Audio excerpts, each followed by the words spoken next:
Sure. I'd say first and foremost, what an honor it is to be selected to play in the college football playoff and in the All-State Sugar Bowl.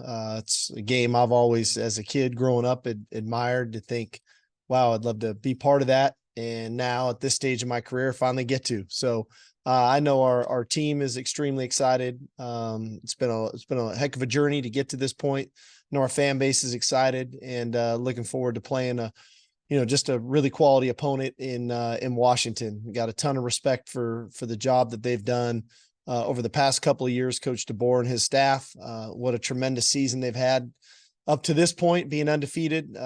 Great quarterback play, really good defense, receiving core. So it should be a heck of a game. Looking forward to the opportunity and getting to New Orleans.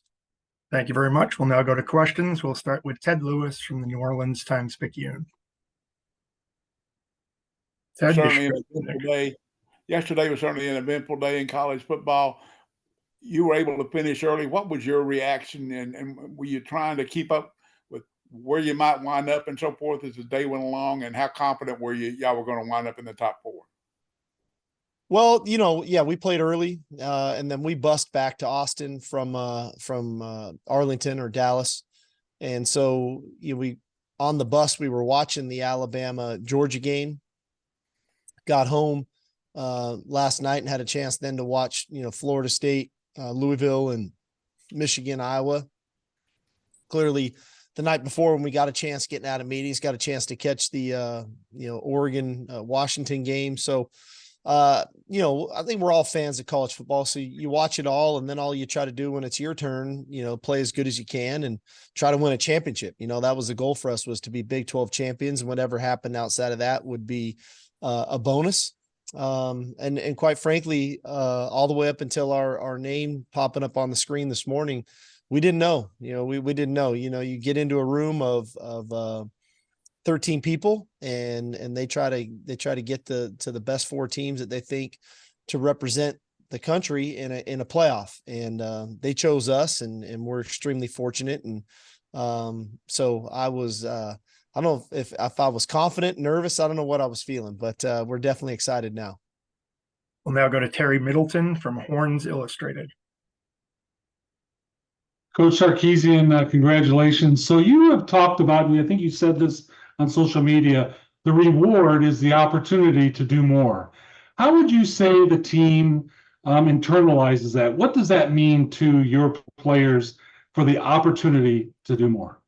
Well, I think the idea is, when you get a job done, when you perform a job, that reward is you get to do more. And that simple in an aspect of when you look at it from an individual player's perspective, right? Maybe he's got a reduced role on the team, but if you do that job well, we'll provide you more work to do. We'll try to expand your role, whether it's on special teams or offense or on defense. And I think the same can be said as a team. As you go into a season, if you perform well enough in your conference play, the reward is that you get to compete for a conference championship. If you perform well enough in that conference championship, the reward is either a bowl game or B, a college football playoff berth, which we've earned that. But now it's back to work, right? The work is, we can't just settle to where we are. There's more work to be done. And so I think our players receive it really well. It's a pretty clear message. So we just try to earn more. We try to earn more opportunity. And this is a heck of an opportunity that we got. We'll now go to Sam Khan. Sam, go ahead. Hey, Coach. I know you've been a part of championship teams as an assistant and on staffs, but guess what is it like to be in this position as a head coach and to have led your program to this point? It's fantastic. I'm not, I would never try to, downplay this at all. We put in a lot of time and effort. We work extremely hard as a coaching staff, as an administrative staff, as a recruiting staff, and then ultimately as a team and our strength and conditioning staff. So, the idea that to see the joy and excitement on everybody's faces today, being the head coach, I mean, that's why we do what we do. We try to earn these opportunities and then make the most of them. And so the idea that we've been good enough throughout the year, that we've improved throughout the year, that we're building a roster and we've got a culture in place of one that is representative of a championship caliber team. As a head coach, it's awesome, so I'm really happy for all parties involved that we've gotten to this point. I'm proud of a lot of people for the work that they've done. But for me, I'm gonna, like I said, I was telling somebody earlier, I'm gonna take today and enjoy our team. We've got our banquet tonight. I'm going to celebrate being Big 12 champions, and we deserve to celebrate that. I'm going to celebrate the fact that we've earned an opportunity in the top 4, and we're going to enjoy that. And then I'm going to go do a home visit after that. But for the next couple hours, I want to enjoy this, because these moments in this journey are ones that you don't want to miss, and you don't want them to go by too quickly without taking a moment to let it sink in. Now go to Trey Isles from the New Orleans Game Day magazine. Trey, I'm trying to get you unmuted, and it's not letting me right now. Let me move on. Let me try Kirk Bowles from Austin American Statesman.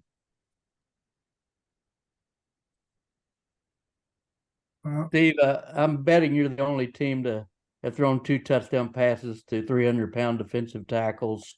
I'm just curious about your portfolio of trick plays. Do you have 100 of them in your portfolio, and how many do you bring into each game?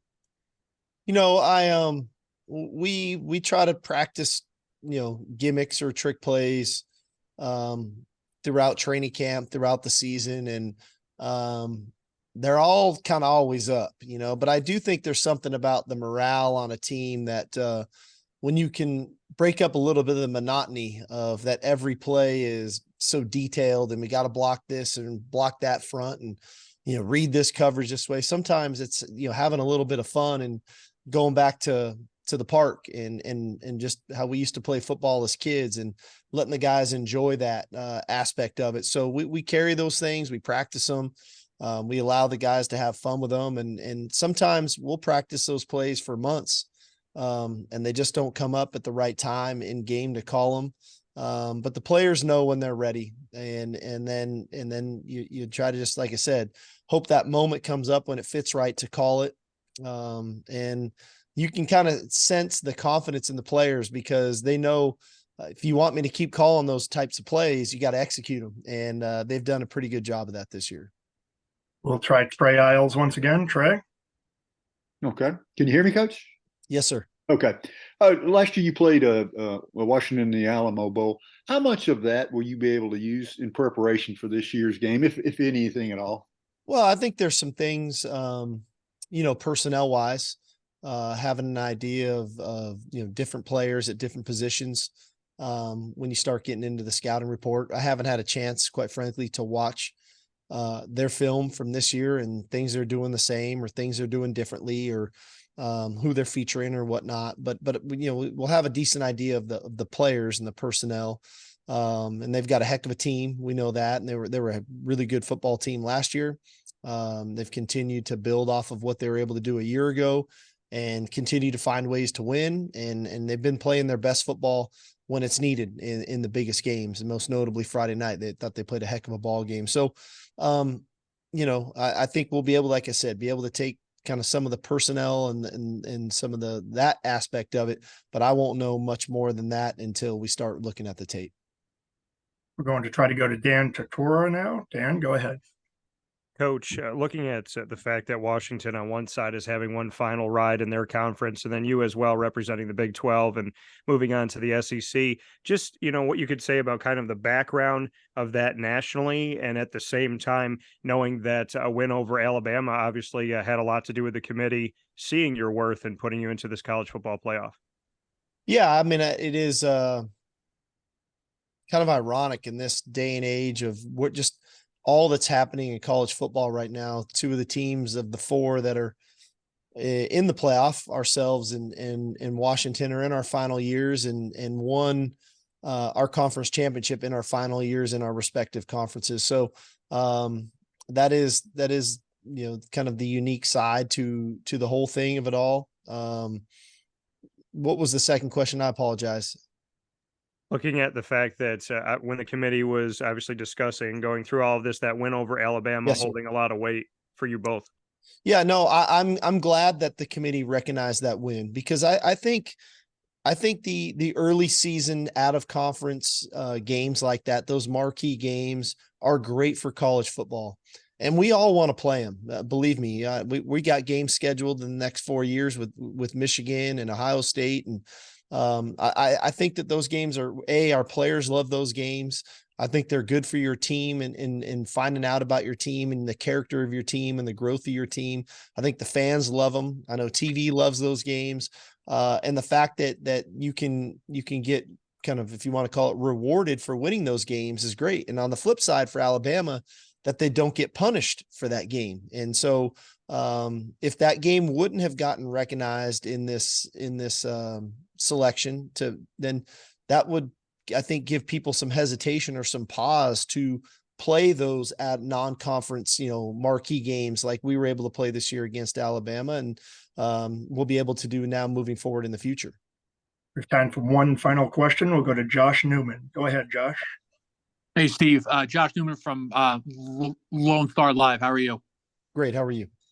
Well, you sort of alluded to this already, but is there anything to be gained or gleaned from the fact that you guys played each other in the Alamo Bowl last year? Well, for me personally, probably a little gained. Obviously, having spent 5 years being a head coach there, clearly there was some emotion evolved a year ago, and seeing a lot of familiar faces and people and part of their organization. So to kind of remove some of that and now just go play a really good football team and prepare for them, I think that that's helpful. I think for both sides, again, the familiarity of the personnel, I'm sure schematically there's going to be some carryover from a year ago, and then there's going to be some things that are new, and that's our job to figure that out. And then ultimately get our teams, but respectively, both teams prepared to play. Should be a great game. I think both teams have improved. And we'll know more of that as we start digging into the tape, as I said, but should be a great game. And like I said, the Sugar Bowl's always been one of those games that I've always admired from afar. And so now to be a part of it is obviously very exciting, and looking forward to the opportunity. Coach Sarkisian, thank you very much for joining us today. And thank you to the media for joining us as well. All media information for the Sugar Bowl can be found at www.allstatesugarbowl.org. We look forward to seeing everybody in a few weeks. Thank you again, Coach. Thank you, Coach.